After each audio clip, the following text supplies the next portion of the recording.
বন্ধুরা, এই বড়ি দিতে বসলাম। ফাটানো হয়ে গেছে, দেখো কিভাবে বড়ি দিচ্ছি।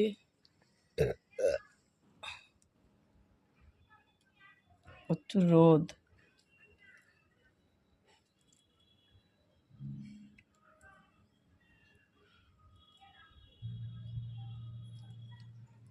বিউলির ডালের বড়ি, এরপরে দেখি মসুরির ডালে দেবো। আজ বিউলির ডালে দিয়েছি 1 কিলো ডালের, অনেক সময় লাগবে।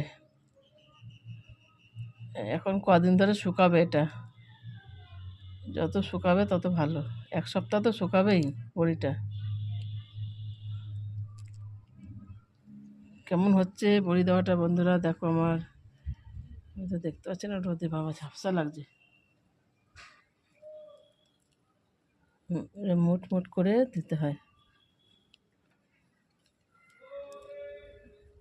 আমি বোম্বে থাকি তো, এখানে সেরকম রোদ আসে না চালেতে। যদি রোদ আসে বিড়ালের উৎপাত, সেরকম বড়ি দিতে পারি না। এখান থেকে আমি বড়ি করে নিয়ে যাব। কেনা বড়ির থেকে না নিজের হাতে বড়ি খাওয়া অনেক ভালো। কেনা বড়ি না টেস্ট লাগে না, দামও বেশি।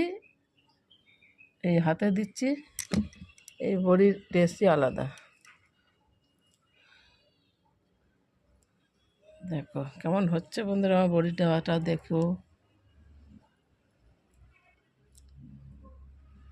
পুরো একদম খাঁটি ডালের, বিউলির ডালের।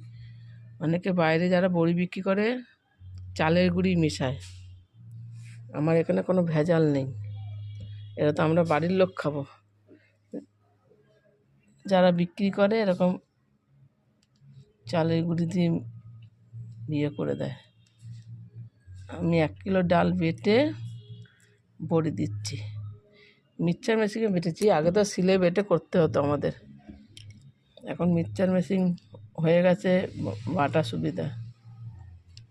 তা বড়ি দিতে কষ্ট আছে, এই ফাটাতে গিয়েই কষ্ট বেশি, হাত ব্যথা হয়ে যায়।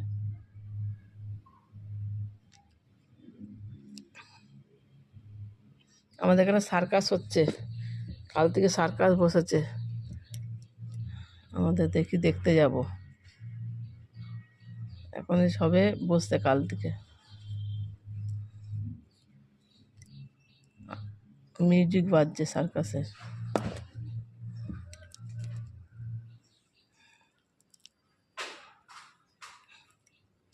আমি সব রকমের ডালেরই বড়ি দিতে পারি।